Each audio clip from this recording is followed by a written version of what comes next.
স্বাধীন বাংলা নিউজে আপনাদেরকে স্বাগতম।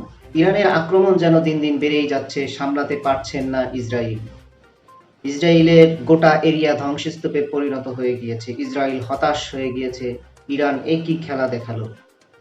ইরানের মিসাইল দেখে গোটা বিশ্ব অবাক হয়ে গিয়েছে। চলুন এবার বিস্তারিত টেক্সট রিপোর্টে। ইরান বলেছিল তাদের সবচেয়ে ভয়ঙ্কর মিসাইলগুলো এখনো আছে ভান্ডারে। ইরান আবারও কথা রাখলো। ফাতার পর এবার শেরজিল আটকাতেই পারল না ইসরায়েল, আর তাতেই ইসরায়েল জুড়ে ধ্বংসের চিহ্ন। শেরজিল বাদেও ইসরায়েলের আকাশের পুরো দখল নিয়ে নিয়েছিল ইরানি মিসাইল আর ড্রোন, যার অকাট্য প্রমাণ ফুটে উঠেছে ভোরের আলো ফুটতেই। বেয়ারশেবার সোরকা হাসপাতালের চারদিকে ধ্বংসস্তূপ। দিশাহারা ইসরায়েলিরা কঠোর সেন্সরশিপ সত্ত্বেও টুইটারে ভিডিও পোস্ট করছে। মূলধারার গণমাধ্যমও ধ্বংসের ভিডিও প্রকাশ করছে অবলীলায়। ব্যালিস্টিক মিসাইলের আঘাতে হাসপাতালটি এতটাই ধ্বংস হয়েছে যে সেখানে বন্ধ আছে চিকিৎসা সেবা কার্যক্রম। বুধবার সকালেও মধ্য ইসরায়েলে ইরানি ক্ষেপণাস্ত্রের আঘাতে পুড়ে যায় ইসরায়েলের গাড়ি, বাড়ি আর হাসপাতাল। সেসব ভিডিও এখন ভাসছে সামাজিক মাধ্যমেও। এছাড়া বিস্ফোরণে উলফসন মেডিকেল সেন্টারেও ব্যাপক ক্ষয়ক্ষতি হয়েছে। আহত হয়েছেন অন্তত 16 জন, এর মধ্যে গুরুতর আহত 3 জন। ইরানের লক্ষ্য ছিল ইসরায়েলের মেরন বিমান ঘাঁটি।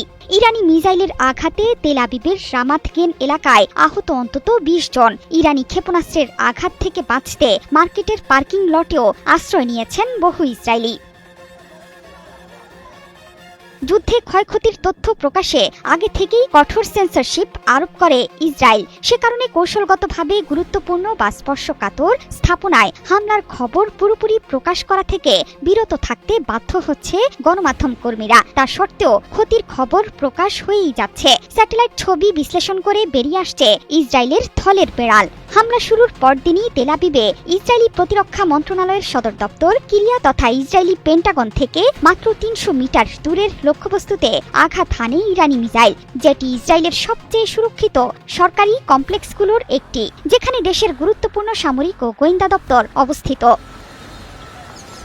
আরেকটি হামলা হয়েছিল তেল আবিবের দক্ষিণে রেহোভোতে ইসরায়েলি শীর্ষস্থানীয় গবেষণা কেন্দ্র ওয়াইজম্যান ইনস্টিটিউট অফ সায়েন্সে। এই প্রতিষ্ঠানটি ইসরায়েলি সামরিক বাহিনীর সঙ্গে বিভিন্ন গবেষণা প্রকল্পে জড়িত। সে কারণে এটিকেও ধ্বংস করেছে ইরান। তেল আবিব যে এখন পুরো ধ্বংসস্তূপ সেটি কারোরই অজানা নয়। দক্ষিণের বাতিয়াম শহরে সবচেয়ে বেশি ক্ষয়ক্ষতি ও হতাহতের ঘটনা ঘটেছে। জরুরি পরিষেবা সংস্থার তথ্যমতে সেখানে 9 জনের মৃত্যু নিশ্চিত হয়েছে, আহত 200। ধ্বংস হয়েছে বহু বাড়িঘর। পাশের শহর রামাত গানে ক্ষেপণাস্ত্রের আঘাতে কয়েকটি টাওয়ার ও আবাসিক ভবন ক্ষতিগ্রস্ত হয়েছে। এতে করে সরে যেতে হয়েছে বাসিন্দাদের। সেখানে 9টি ভবন ধ্বংস হয়েছিল। হাইফার বৃহত্তম তেল শোধনাগার বাজান পেট্রোকেমিক্যাল কমপ্লেক্সেও আঘাত হানে ইরানের মিসাইল, যার ফলে বন্ধ হয়ে যায় এর কার্যক্রম।